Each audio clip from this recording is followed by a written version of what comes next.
안녕하세요. 오늘은 제38차시 제국주의와 세계 분할에 대해서 살펴보겠습니다. 우리는 지난 시간에 유럽 각국이 영국을 시작으로 해서 산업혁명을 거쳐서 자본주의 국가로 발전해 나가는 상황을 살펴보았습니다. 오늘은 산업혁명을 통해 자본주의 국가로 발전한 국가들이 더욱 자본주의 발전을 거치면서 제국주의 국가로 발전해 나가고, 이 제국주의 국가들 간의 그러한 해외 식민지 침략 경쟁을 통해서 제1차 세계대전으로 나가는 그러한 그 상황을 살펴보겠습니다. 제국주의는 자본주의가 고도로 발전했을 때 자본주의가 발전한 이런 국가가 이 다른 나라 또는 다른 지역, 식민지 등을 군사적, 정치적, 경제적으로 지배하려는 정책을 얘기합니다. 한마디로 말하면 고도로 발전된 자본주의 국가가 해외 이 상품 시장을 개척하기 위해서 또 값싼 원료를 수탈할 목적으로 해외 다른 나라를 침략하고 지배하는 정책, 이렇게 생각하면 됩니다. 이 제국주의는 유럽에서는 이 19세기 중반 후반경에 성립이 됩니다. 이 독점 자본주의로 자본주의가 발전하면서 제국주의 국가가 성립이 되고, 바로 이 제국주의 국가들은 치열하게 해외 식민지 확보 경쟁을 벌이게 되고, 그 과정에서 또 제국주의 국가 간의 대립과 전쟁이 벌어지게 됩니다. 이런 대표적인 전쟁이 바로 제1차 세계대전이고 제2차 세계대전이라고 얘기할 수 있습니다.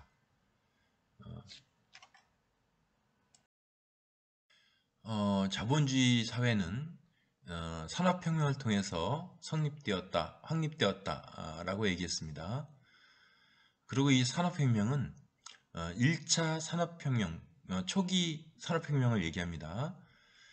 섬유공업, 방직공업을 중심으로 이제 공장제 기계공업이 이루어지면서 산업혁명이 시작이 되었죠. 그리고 이 당시 주요 이제 원료는 석탄이었습니다. 그리고 증기기관을 이용해서 기계의 동력을 얻어낼 수 있었습니다. 이후 19세기 중반과 후반에 이르러선 제2차 산업혁명을 일으키게 됩니다. 그래서 섬유공업과 같은 경공업 중심에서 중화학공업이 이제 발전하게 됩니다. 그리고 석탄 대신에 석유를 원료로 쓰고, 그리고 증기기관에 대체하는 전기를 생산함으로써 전기를 기계의 동력으로 이용하게 됩니다.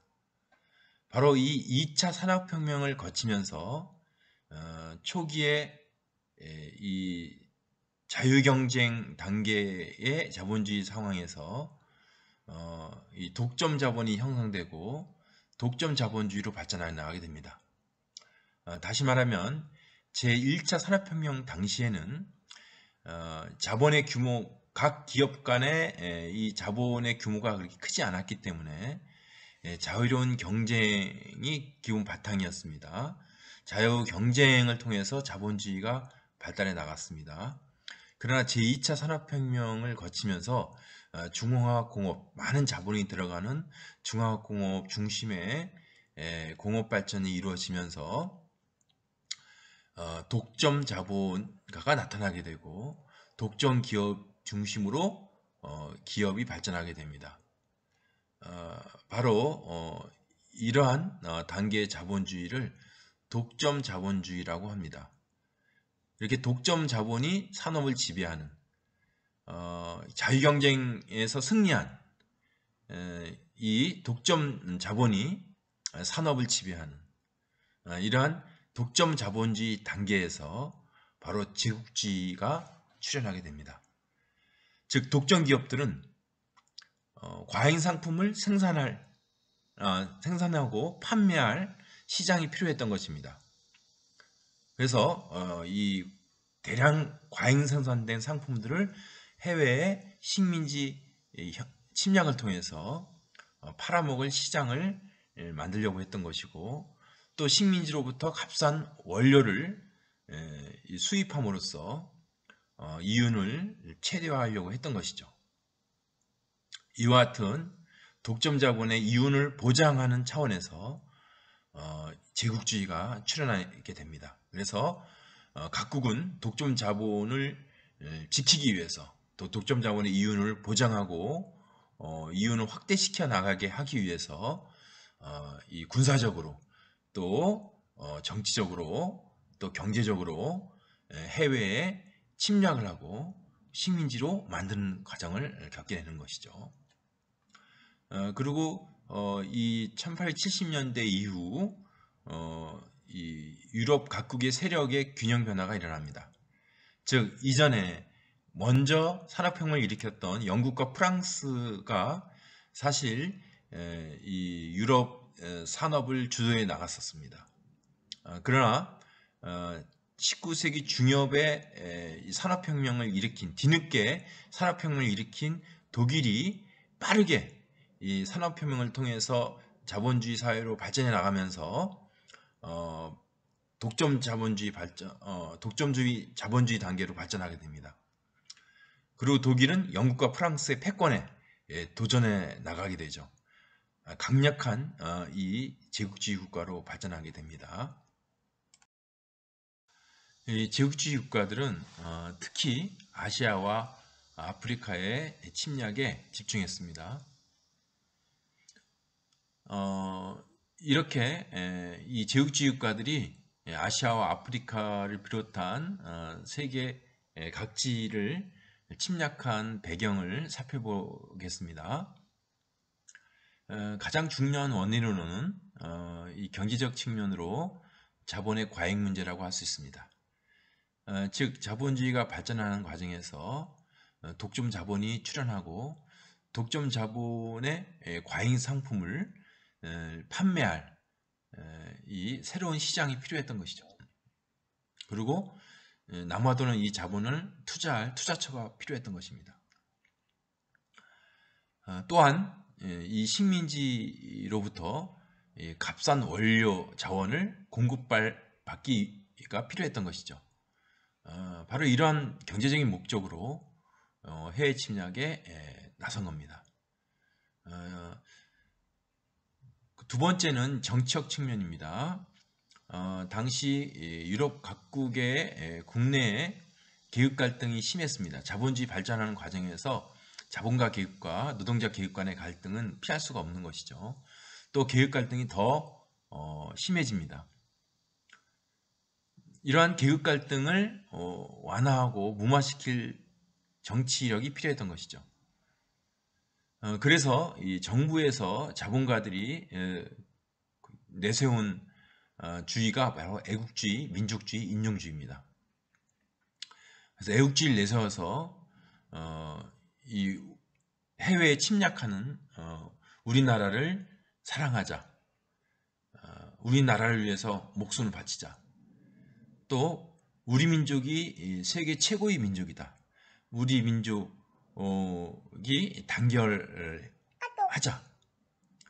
그리고 우리 백인종이 가장 우월한 인종이다, 미개한 아프리카나 아시아 인종을 우리가 지배함으로써 세계 문명을 발전시킬 수 있다라는 주장을 폈습니다.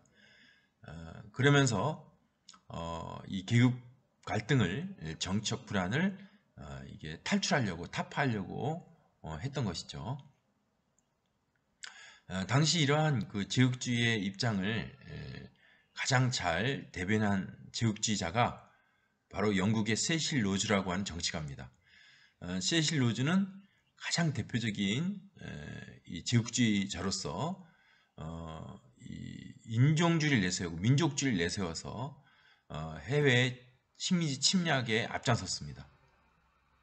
실제로 세실 로즈는 남아프리카를 이렇게 침략했고 초대 총독으로 부임하면서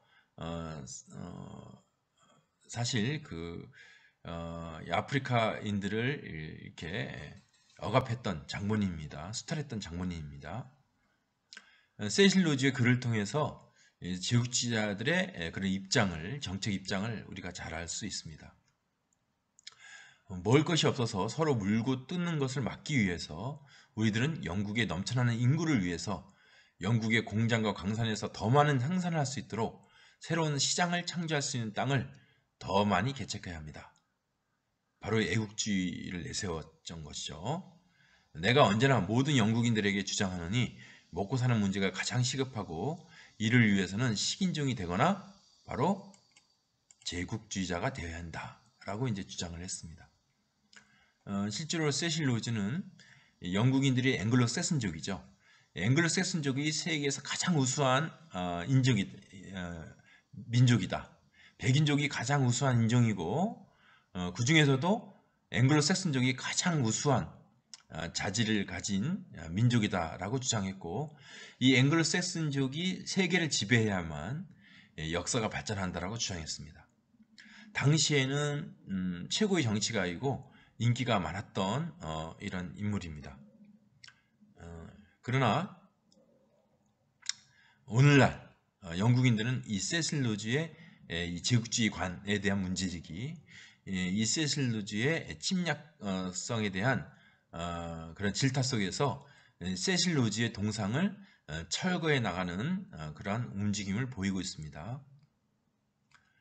바로 옥스퍼드 대학에 있었던 세실 로즈의 동상도 철거됐고 또 남아프리카 케이프타운 대학에서 설치된 세실 로즈의 동상도 이제 철거되었습니다.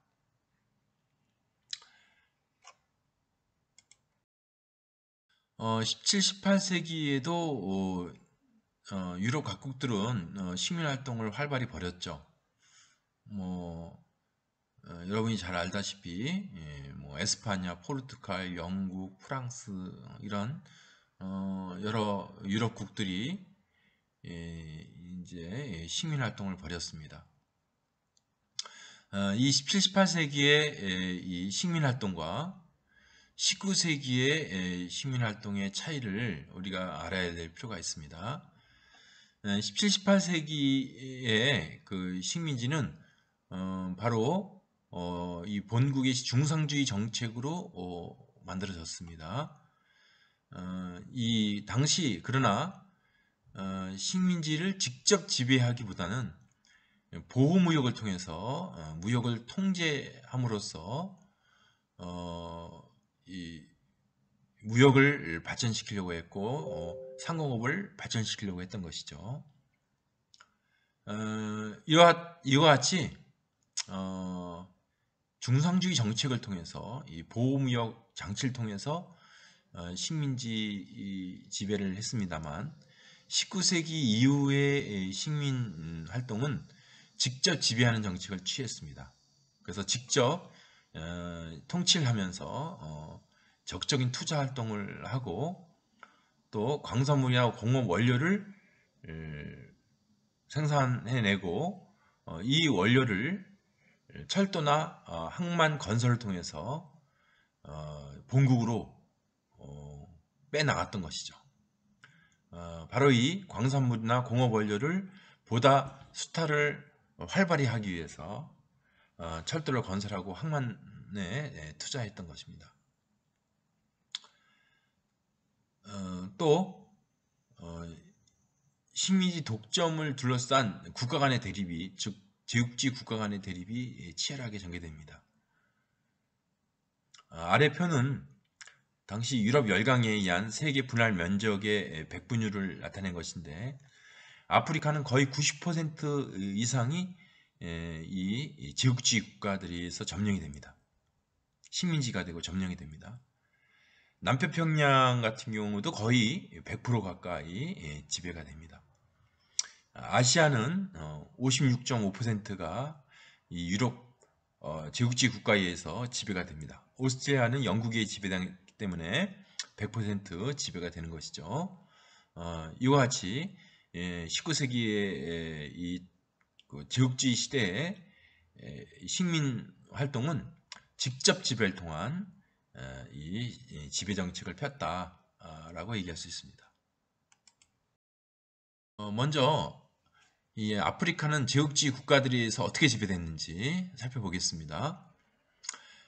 영국은 아프리카 종단 정책을 실시하면서, 종단이라고 하면 위와 아래를 관통하는, 이렇게 얘기할 수가 있죠. 그래서 아프리카 대륙의 북쪽에서부터 남쪽으로 이어지는 이 식민지 확보 정책을 폈습니다. 그래서 북쪽 끝에 이 카이로부터 남쪽 끝에 케이프타운, 바로 세실 로즈가 침략하고 지배했다고 했죠. 이 카이로부터 남쪽 끝에 케이프타운을 잇는 그러한 종단 정책을 폈습니다. 다음 프랑스는 횡단 정책을 폈습니다. 그래서 아프리카를 오른쪽에서 왼쪽으로 관통하는, 오른쪽에서 또 왼쪽으로 이 식민지를 확보하려는 정책을 폈습니다. 이에 비해서 독일은 서남 아프리카 지역의 이 식민지 확보를 위해서 노력을 했습니다. 카메룬에 올려진 독일기 모습 보이죠? 이러한 영국의 종단 정책 추진과 프랑스의 횡단 정책 추진은 파쇼다 사건을 일으키게 됩니다. 파쇼다 사건은 바로 종단 정책을 추진하는 영국과 횡단 정책을 추진하는 프랑스가 식민지 확보를 하는 과정에서 파쇼다란 곳에서 서로 전쟁을 일으킬 뻔합니다. 이 사건을 파쇼다 사건이라고 합니다.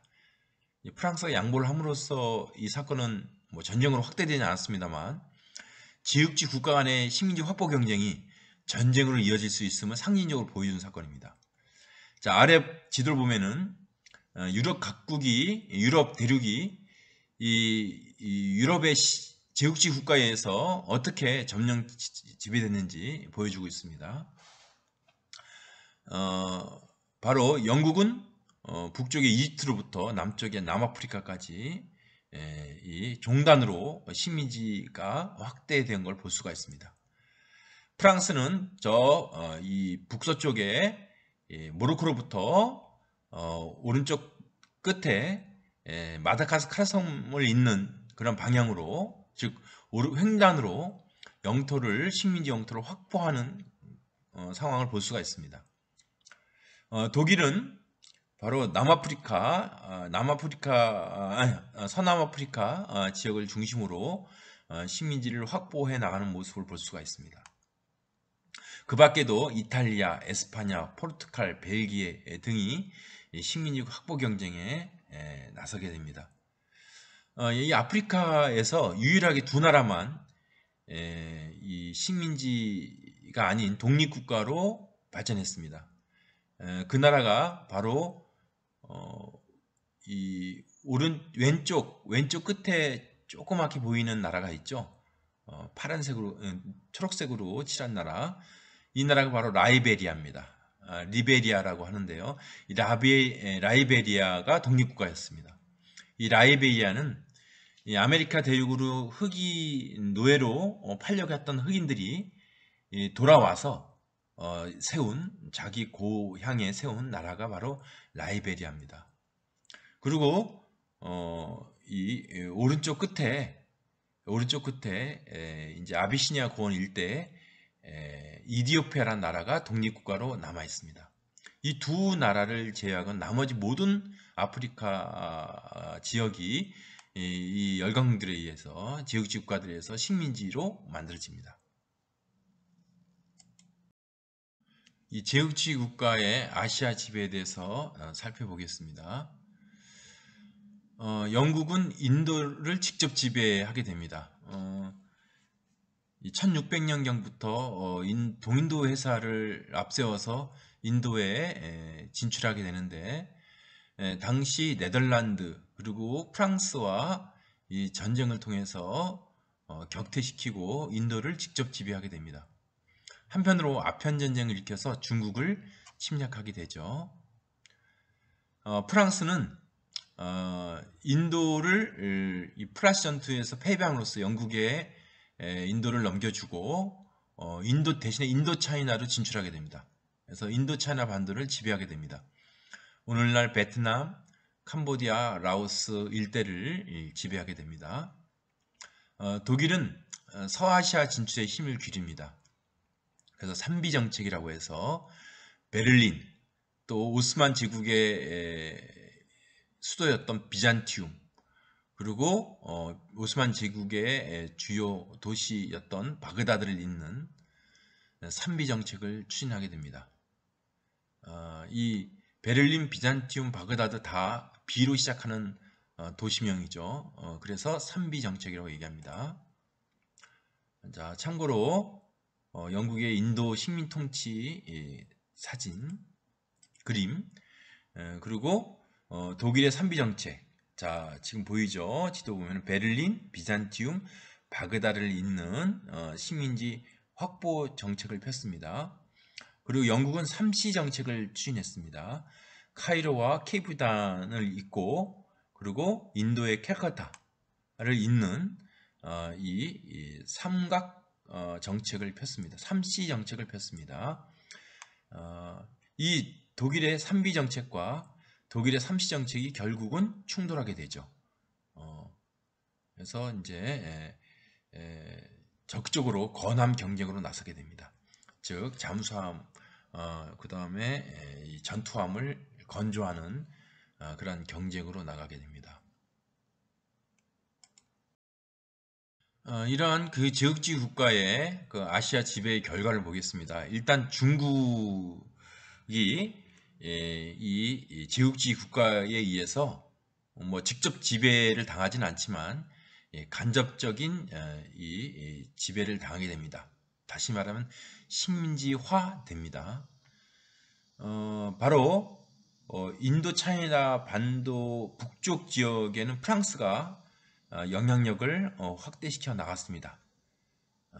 이 상품 자본 투자의 영향력을 확대시켜 나갔습니다. 그리고 양쯔강 유역은 영국이 이제 식민지화 했습니다. 그래서 영국이 영향력을 강화시켜 나갔습니다. 그다음 독일은 이 산둥반도 일대를 거점으로 삼아서 식민지화 경쟁에 나섰습니다. 그 다음에 일본은 타이완 섬과 그리고 따렌을 기초기지로 한 요동반도 일대를 이렇게 식민지화해 나갔습니다. 러시아는 내몽고와 만주 지역을 식민지화해 나갔습니다. 이와 같이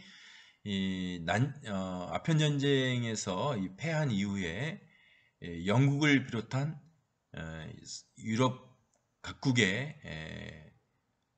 이제 식민지로 이제 떨어져 나가게 되는 상황을 맞이합니다.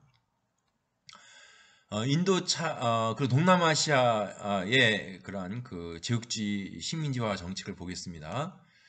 영국은 인도에 이어서 미얀마까지 지배를 하게 됩니다. 그리고 말레이시아까지 지배를 하게 됩니다.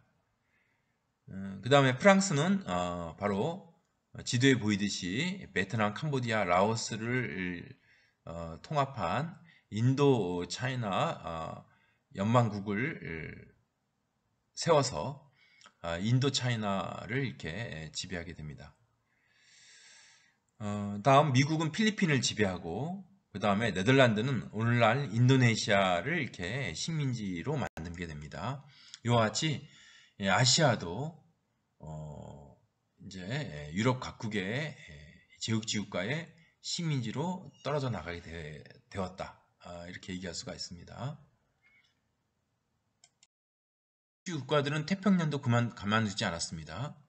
일단 영국이 오스트레일리아를 이렇게 식민지로 만들었고, 미국은 필리핀과 미드웨이를 비롯한 태평양 일대를 지배했습니다. 독일도 마리아나 제도, 캐롤라인 제도를 중심으로 이 남태평양 일대를 지배했고, 네덜란드는 아까 얘기했듯이 이 인도네시아 일대를 지배했습니다.